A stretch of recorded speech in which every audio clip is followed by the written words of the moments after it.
सभी दर्शकों को टोरादून की तरफ से नमस्कार। मैं हूं ऋषिपाल और आज हम पहुंचे हैं गांव करेला।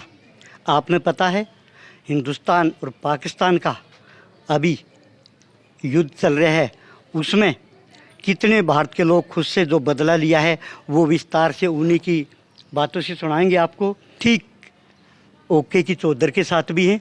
आइए थोड़ा रूबरू कराते हैं गांव के नागरिक से। सैलन राम राम जी। राम राम भाई। ये साहब टोरादून पर आपका स्वागत है। धन्यवाद जी। ये बताइए सबसे पहले, जो पाकिस्तान गादर धमकी दे रहा था वह धमकी कहाँ खत्म होगी पाकिस्तान की? वो आज जैसे प्रकार से पाकिस्तान का रक्षा मंत्री और जो स्वास्थ्य मंत्री ने बयान दिया था कि हमारी तरफ आंख उठा करके भी नहीं देखेंगे, परंतु आज हमारे माननीय प्रधानमंत्री नरेंद्र मोदी जी ने, हमारी सेना ने जो जम करके रात को कार्रवाई की, वो गिद्दड़ भपकी नो की नो दबी रह गई और उनको चैलेंज दिया है कि हमको छेड़ोगे तो छोड़ेंगे नहीं। और यही बात हमारी आम जनता की है। अगर पाकिस्तान ने कभी भी हमारे देश के ऊपर, चाहे वो किसी जाति विशेष धर्म से ताल्लुक़ रखता हो, परंतु वो भारतीय नागरिक हो, अगर उसको भी कहीं भी नुकसान या आर्थिक स्थिति से या किसी प्रकार का नुकसान पहुंचा तो हमारी सरकार, हमारी सेना उसको कभी भी नहीं छोड़ेगी। छेड़ेंगे तो छोड़ेंगे नहीं। विपक्ष भी एक पलड़न पहली बार। ये पक्ष और विपक्ष की नहीं है, सब हम राजनीतिक पार्टियों को छोड़ करके सबसे पहले हम भारतवासी हैं और भारतवासी एक रहने का परिचय दिया हमने। सबने पक्ष और विपक्ष तो चलता ही नहीं हमारे साथ। अगर हमारे दुश्मन अटैक करता है तो यहाँ पक्ष और विपक्ष नहीं, हम सब एक हैं। एक हिंदुस्तान एक है, एक ही धर्म है हमारा। आपका भी स्वागत है भगवान जी। जी स्वागत है। जैसे कबूतर होता है ना, लाल लाख दिखाता है और बिल्ली आती है, जब आँख मीच लेता है बिल्ली उसकी नाड़ तोड़ देती है। तो पाकिस्तान की इस तरह नाड़ तो नहीं टूट गई इस लड़ाई में? हाँ बिल्कुल तोड़ दी, नाड़ तोड़ दी। तोड़ दी? हाँ बिल्कुल तोड़ दी। और हमारे साथ एक बुजुर्ग भी है। हाँ जी, जो पूरे वर्ल्ड का सबसे बड़ा काफर, एक नंबर का बदमाश था, उग्रवादी, मैंने नाम लेने की जरूरत नहीं, आप समझ ही गए होंगे। उसके परिवार के 14 मेरे क्या ठीक होया है? ये बिल्कुल ठीक है। वो भी साथे मर जाना चाहिए था। ऐसा ऐसा काम करके गया था। हमारे सैनिक, हमारा जहाज का अपहरण कराया था उसने। और ऐसे इन उग्रवादियों को तो ख़त्म करने का प्रतिज्ञा ले ली है भारत ने। ये तो छोड़ेंगे नहीं। ये जो लड़ाई है ये उग्रवाद को खत्म करने के लिए है कि हाँ, उग्रवाद के लिए ही है। उग्रवाद जो ये उग्रवादी हैं, ये पाकिस्तान की फौज भी उनके अधीन हो रही है, तो ये छोड़ेंगे नहीं इसको। भारत की ये प्रतिज्ञा है, हमारे होम मिनिस्टर की भी और प्रधानमंत्री मोदी जी की भी। हाँ जी भाई, अभी बलूचिस्तान और इजराइल खुल के साथ दे रहे हैं भारत का, क्या कहना चाहोगे?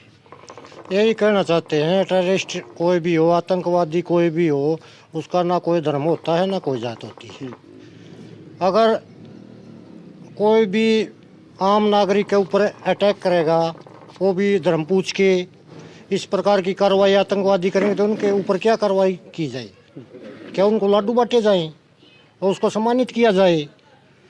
पाकिस्तान के अंदर जितने भी टेररिस्ट कैंप थे, जो पाकिस्तान की मिलिट्री के द्वारा पालन पोषण किया जाता था, उनका ऊपर अटैक किया गया है 9 जगह।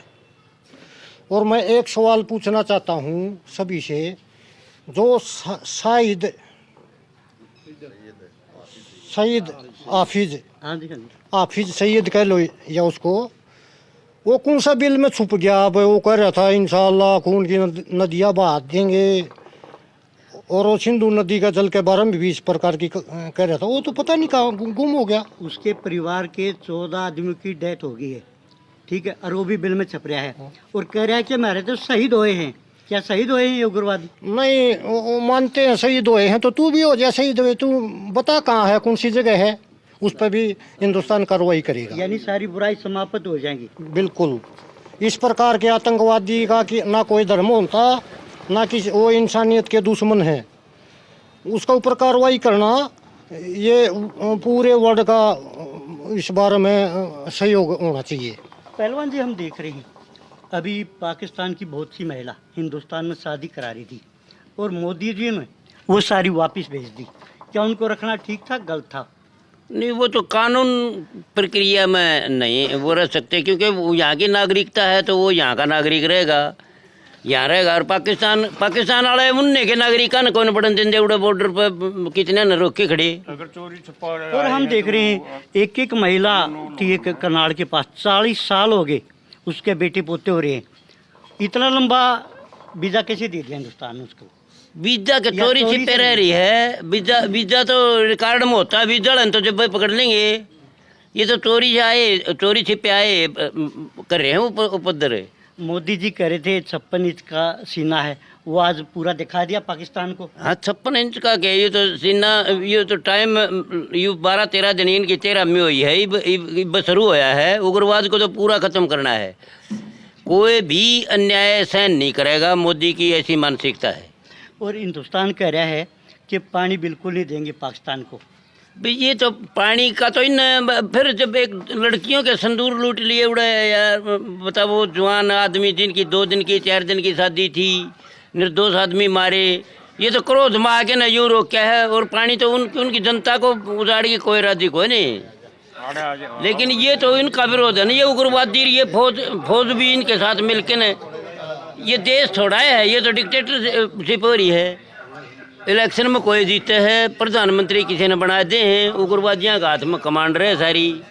एक हम देख रहे हैं पाकिस्तान बार बार कभी 2 मार दे, कभी 4 मार दे, ये टेक करता ही रहता हो।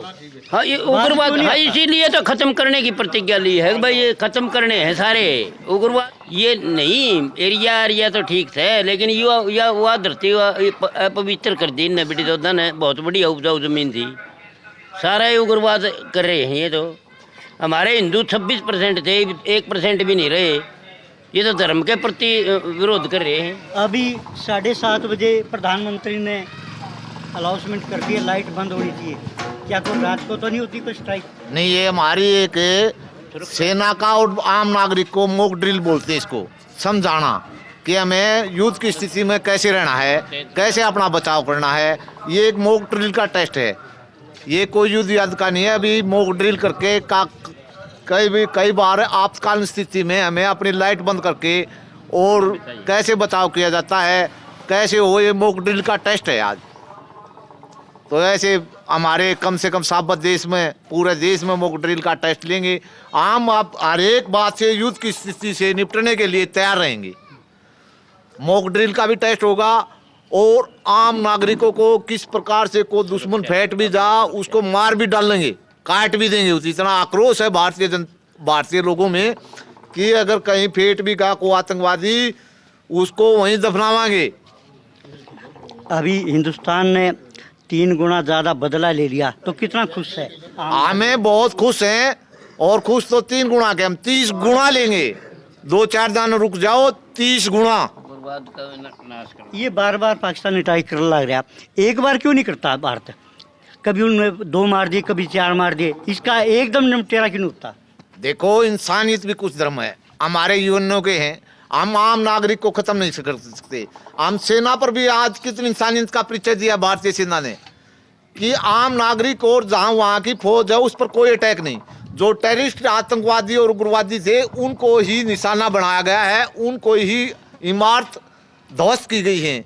आज उसके मसूद अजहर के परिवार के लोग उस जहाँ ये आतंकवादी अड्डा बना रखा था उसी का पर अटैक किया है, जो छोड़ करके वो बिल में बढ़ गया, अपने परिवार को आगे कर गया। और आखिरी प्रश्न रहेगा, अभी हिंदुस्तान में नेपाल के जरिए सीमा हैदर आई है, उसको रखना चाहिए या वापस भेज देना चाहिए? और उसके एक लड़की ने भी जन्म लिया है। देखो, ये तो कानूनी प्रक्रिया है। हमारे से बड़े बड़े राजनीतिक सलाहकार और कानूनी विशेषज्ञ बैठे हैं। अगर वो में कोई प्रावधान उस कानून में लिखा होगा तो उसी के कानून के हिसाब से हमारे देश के वकील हैं बड़े बड़े, वो बताएंगे। इसके बारे में तो हम कुछ कह नहीं सकते। नहीं कह रहे हैं कि उसका भाई पाकिस्तान की आर्मी में कोई अफसर है और वो एजेंट है। देखो, इसके बारे में हम कुछ नहीं कहना चाहते। वो भी CID वगैरह से पूरी इंक्वायरी करनी चाहिए। ऐसा ना हो बगैर वीजा आ रही है, हाँ। बगैर वीजा आ रही है, चोरी से आ रही है। हाँ, आ रही है, बगैर वीजा आ रही है, तो रखना उसकी चाहिए कि नहीं रखना चाहिए उसको? नहीं ऐसे इलीगल आदमी को तो, जिसका कोई रिकॉर्ड ही नहीं तो उसको रखना खतरनाक। यानी बगैर टिकट बस में बैठना नहीं चाहिए। हाँ, बगैर टिकट तो बस में बैठना है बिल्कुल गलत है। अगर उसका वीजा ही नहीं है, अगर उसके पास कोई डॉक्यूमेंट नहीं है तो गलत है। हाँ, क्या कह रहे थे भाई साहब आप? भाई साहब उसके ऊपर मुकदमे हैं, तो मुकदमे हिंदुस्तान में चलेंगे ना, तो हिंदुस्तान कैसे भेज देगा उसको दूसरे देश में? कैसे भेज देगा जब हिंदुस्तान में मुकदमे है उस पर ऊपर है? हाँ, तो उसने कैसे भेज देगा? मुकदमे तो हैं, लेकिन वो सीधी बात है, गलत तरीके से आई है। गलत से आई हो चाहे ना आई हो, तो अपने देश में मुकदमे है, उस पर कोर्ट करा फैसला। कोर्ट करेगा। हाँ, कोर्ट करा जी फैसला। तो वो तो कह रही है मैं प्रधानमंत्री से प्रार्थना करूंगी, योगी से भी प्रार्थना कुछ नहीं करूंगी। चलती इसमें। हाँ, कोर्ट का फैसला चलेगा। कल और भी महिलाएं आ जाएंगी, हैं? कल और भी महिलाएं आ जाएंगी। महिलाएं आ जाएंगी तो उन पर केस दर्ज होगा या कुछ भी होगा तो कोर्ट करेगा फैसला। नहीं, कोर्ट तो यहाँ ऐसा लंबा चल जाता है, 10 साल चल जाए, उनको वापस क्यों नहीं भेजते फौरन? बेरा हमने जो से देश में जहाँ पर मुकदमा चला ना वो देश देगा नहीं उसको, या मैं जानू आगे से बात है। हाँ, आप मांगा दे दूसरे देश पे, मुकदमे देश पे कौन दिया? हाँ, वो देश जब तक फैसला नहीं दे लेगा कि मैं जब तक दूसरे देश में नहीं भेजा जा सकता उसको, फिर हम उसने अभी आता हूँ उसने उसके बाद। तारीख पर हम उड़द लेने फिर आए, फिर तारीख आओगी उसकी उड़द लेवाएंगे फिर उसने, फिर कोई नहीं बात ही आ गया है। नहीं, तारीख पे क्यों ला भेजी, तो वापस भेज दी उसको पढ़ने। भेज दी क्यों? अरे मुकदमा रहा है, अड़ा मुकदमा कहाँ है? यहाँ अड़ा मुकदमा कहाँ जाएगा? आप सीमा हैदर की बात कर रहे हो, गलत तरीके से आई। हाँ। गलत तरीके से तो कसाब भी आया था। हाँ, हमारे जो 26/11 का हमला हुआ था, फिर कितने उसमें कितना टोन ना फिरेगा तू मुकदमा? उसमें कसाब की भी कानून प्रक्रिया के तहत फांसी दी गई थी। उस सीमा हैदर से पूछताछ होगी, मुकदमा चल रहा है, कहाँ से आई, किसने भेजी, क्या वो है, हाँ। ये चल रही है कानूनी प्रक्रिया। कई मुकदमे हैं। उसके बाद ही कुछ निर्णय लिया। कसाब भी गलत तरीके से आया था, वो को भारत ने चिट्ठी दे के बुलाया था। भारत माता की जय हो, जय हिंद, जय भारत। हमारी सरकार, मोदी सरकार बहुत मजबूत है, हमारे सैनिक और मजबूत हैं और आम पब्लिक उससे भी मजबूत रहेगी और देश के बारे में काम करेगी। हर हालात में छोड़ेंगे नहीं उग्रवादी को। जिस तरह आप सबक सिखाए, इसी तरह सिखाता रहेगा हिंदुस्तान सबक। उससे ज़्यादा सिखाएंगे, कई गुना। समझ में नहीं आएगा। हाँ दोस्तों, ये दिखाई हमने करेला गांव की रूपरेखा, और बने रहिए टोरादून के साथ। मैं ऋषिपाल, जय हिंद, जय भारत।